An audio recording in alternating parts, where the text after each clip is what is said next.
Cordial saludo. Hoy vamos a trabajar el modelo constitucional inglés. Para ello nos vamos a basar en una serie de obras. La primera de ellas, llamada Organización del Poder y Libertad, Historia del Constitucionalismo Moderno, de Nicola Matteucci. En segundo lugar, Constitucionalismo, Experiencias históricas y tendencias actuales, de Mauricio Fioravanti. Y en tercer lugar, Constitución de la Antigüedad a nuestros días, también de Mauricio Fioravanti. Digamos, en primer lugar, que el modelo constitucional inglés va a tener como protagonista a la monarquía, a los reyes. La primera gran característica que podemos destacar del modelo inglés es que no hay una constitución escrita. El régimen constitucional inglés se ha construido con base en la costumbre, la historia, la tradición. Por eso decimos que el modelo inglés es un modelo consuetudinario. Hay tres instituciones, el Parlamento, el Rey y el Common Law, que se van a disputar la supremacía, teniendo como en el caso concreto de Inglaterra, el principal órgano será entonces el Parlamento.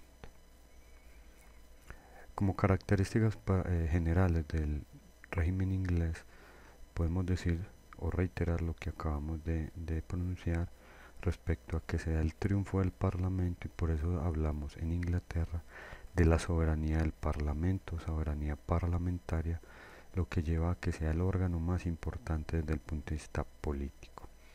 En Inglaterra también se da una transición del Estado estamental al democrático liberal, es decir, se pasa de un Estado dividido en unas clases sociales donde hay una marcada diferencia a un régimen democrático liberal.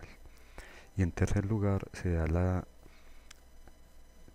disputa entre tradición y revolución. A diferencia de lo que ocurre en Francia en 1789, en Inglaterra las revoluciones se van a dar es para conservar, para reivindicar toda esa tradición, toda esa historia, toda esa costumbre. Y a diferencia de lo que ocurre en Francia, donde la revolución lo que pretende es terminar, acabar con toda esa tradición. En Inglaterra el rey va a gozar de una prerrogativa, que es ese conjunto de facultades que tiene el rey para poder gobernar, para poder ejercer todas sus funciones. En la medida en que el rey va perdiendo fuerza, va perdiendo poder, esa prerrogativa se irá disminuyendo. Es lo que ocurre con Juan Sin Tierra, quien en el siglo XIII pretendió expropiar o quitarle los bienes a los varones, a cierta clase noble en Inglaterra. Por eso en el año 1215 se profiere la Carta Magna, que se constituye en el primer documento político importante, porque allí se le ponen límites al poder del rey.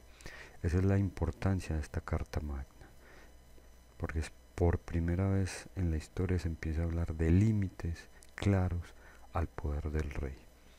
No se puede decir que es un documento que representa a todos los ciudadanos o a todos los ingleses, porque fue planteado, redactado por una clase social buscando proteger sus intereses. Por lo tanto no se puede hablar de un documento que cobije a la totalidad de los ingleses. En esta época también se habla de la Curia Regia o del Concilium Regis, que es un órgano que acompaña al rey en sus funciones. Lo asesora, lo aconseja. Eso es lo que posteriormente se llamará Parlamento. En el año 1264, Simón de Montfort propone una reforma que amplíe la participación de otros estamentos en este órgano. Y en 1337 se crea la Cámara de los Comunes, o sea, aquella parte de ese órgano que va a estar integrada por personas que no pertenecen ni a la nobleza ni al clero. Es en esta época entonces en donde se empieza a hablar del Parlamento. Las atribuciones del Parlamento en la época es la concesión de tributos extraordinarios. Esta función, que era exclusiva del rey, poco a poco irá siendo parte exclusiva de las funciones del Parlamento. En segundo lugar, se empieza a dar esa distinción entre estatutos y ordenanzas, donde los estatutos son las normas proferidas por el Parlamento y las ordenanzas son las normas proferidas por el rey. Entonces se da una disputa, cuál es el derecho que domina en el Estado inglés, los estatutos parlamentarios o las ordenanzas del rey. Y como tercera característica o tercera atribución, al Parlamento se le otorgan funciones judiciales.